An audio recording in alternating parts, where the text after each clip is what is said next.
আল্লাহু আকবার। দীর্ঘ এক মাস সিয়াম সাধনার পর মুসলিম বিশ্বে আনন্দের বার্তা নিয়ে হাজির হয়েছে পবিত্র ঈদুল ফিতর। সৌদি আরবের মসজিদুল হারাম এবং মসজিদে নববীতে পবিত্র ঈদুল ফিতরের নামাজ আদায় করেন লাখো মুসল্লি। মুসলিম উম্মার শান্তি, সমৃদ্ধি ও কল্যাণ কামনায় বিশেষ মোনাজাত করা হয়। নামাজ শেষে একে অপরের সঙ্গে শুভেচ্ছা বিনিময় কোলাকুলি করেন মুসল্লিরা। সৌদি আরবের রাজধানী রিয়াদের বিভিন্ন মসজিদেও ঈদের নামাজ হয়। উৎসব মুখর পরিবেশে অংশ নেন প্রবাসী বাংলাদেশিরা। ঈদ উপলক্ষে ব্যাপক নিরাপত্তা ও সেবামূলক ব্যবস্থা গ্রহণ করে সরকার। দেশের মানুষজনকে, আত্মীয় স্বজনকে খুব মিস করতেছি, তারপরেও প্রবাসে ঈদ বলে কথা, তাই আমরা আনন্দ ভাগাভাগি করতেছি। ঈদের নামাজ শেষে মোনাজাতে আমরা বিশ্বের মুসলিম উম্মাদের জন্য দোয়া করেছি। একই দিন সংযুক্ত আরব আমিরাতেও হাজারো মুসল্লি ঈদের নামাজ আদায় করেন। নামাজ শেষে একে অপরকে শুভেচ্ছা বিনিময়, কোলাকুলি এবং দান সৎকার মাধ্যমে মুসল্লিরা উদযাপন করেন ঈদের আনন্দ। চলমান অস্থির পরিস্থিতির কারণে কুয়েতে এবারের ঈদে নেই আগের মতো উৎসবের আমেজ। এবার ঈদের নামাজ খোলা স্থানে আদায় সম্পূর্ণ নিষিদ্ধ করা হয়। তাই প্রবাসী সহ সকল মুসল্লিদের ঈদ উদযাপন সীমিত পরিসরেই করতে হয়েছে। পবিত্র আল আকসা মসজিদ বন্ধ থাকায় জেরুজালেমের রাস্তায় ঈদুল ফিতরের নামাজ আদায় করেন ফিলিস্তিনিরা। যুদ্ধ শুরুর পরই মসজিদটিতে মুসলমানদের প্রবেশ বন্ধ করে দেয় ইসরায়েল। পবিত্র আল আকসা মসজিদের প্রাঙ্গণের কাছে ঈদুল ফিতরের নামাজ আদায়ে বাধা দিয়েছে ইসরায়েলি বাহিনী। মুসল্লিদের লক্ষ্য করে টিয়ার গ্যাস ছোড়ে নেতানিয়াহু প্রশাসন। গাজাতেও ধ্বংসস্তূপের মাঝেই ফিলিস্তিনিরা ঈদের নামাজ আদায় করে।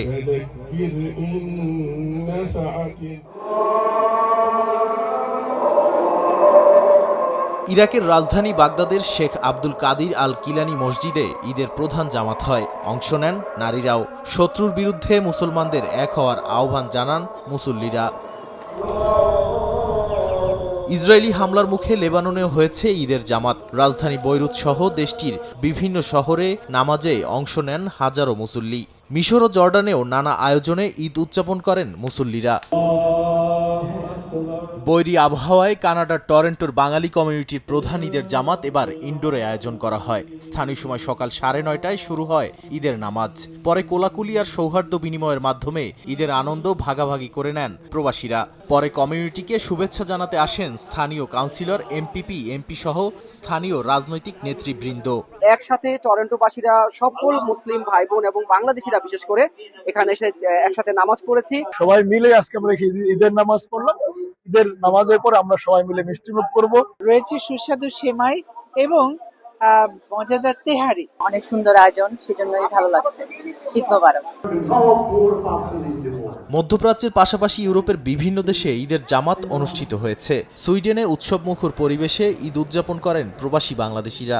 আয়ারল্যান্ডেও ঈদের নামাজে ভিড় ছিল চোখে পড়ার মতো। ব্যাপক আনন্দ ও উৎসবের মধ্য দিয়ে জার্মানিতেও ঈদুল ফিতর উদযাপিত হয়। এটা আমার প্রথম ঈদ জার্মানিতে, তো আলহামদুলিল্লাহ ভালো কাটছে।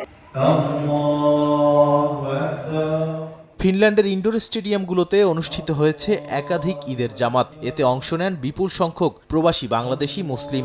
নামাজ শেষে একে অপরের সঙ্গে কোলাকুলি আর ঈদের শুভেচ্ছা বিনিময়ে মেতে ওঠেন সবাই।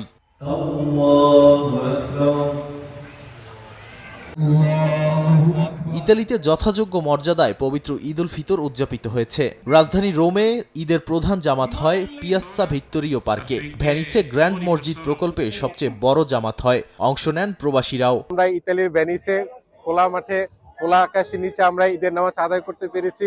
এজন্য আমরা অনেক আনন্দিত। ঈদের নামাজের সবাই আমরা খুশি। ঈদ মোবারক। ঈদ মোবারক। দক্ষিণ এশিয়ার দেশ মালদ্বীপেও উদযাপিত হয়েছে মুসলমানদের সর্ববৃহৎ এই ধর্মীয় উৎসব। দেশটির রাজধানী মালের জাতীয় ঈদগাহ সহ বেশ কয়েকটি মসজিদে স্থানীয়দের সঙ্গে নামাজে অংশ নেন প্রবাসী বাংলাদেশিরাও। নামাজ শেষে প্রবাসীদের সঙ্গে কুশল বিনিময় করেন দেশটির প্রেসিডেন্ট মোহাম্মদ মুইজু। ভারতের দক্ষিণাঞ্চলের বিভিন্ন এলাকায় এদিন ঈদের নামাজ হয়েছে। এছাড়াও বিশ্বের বিভিন্ন দেশে নানা আয়োজনে উদযাপিত হচ্ছে পবিত্র ঈদুল ফিতর। নাদিম মারজান, সময় সংবাদ।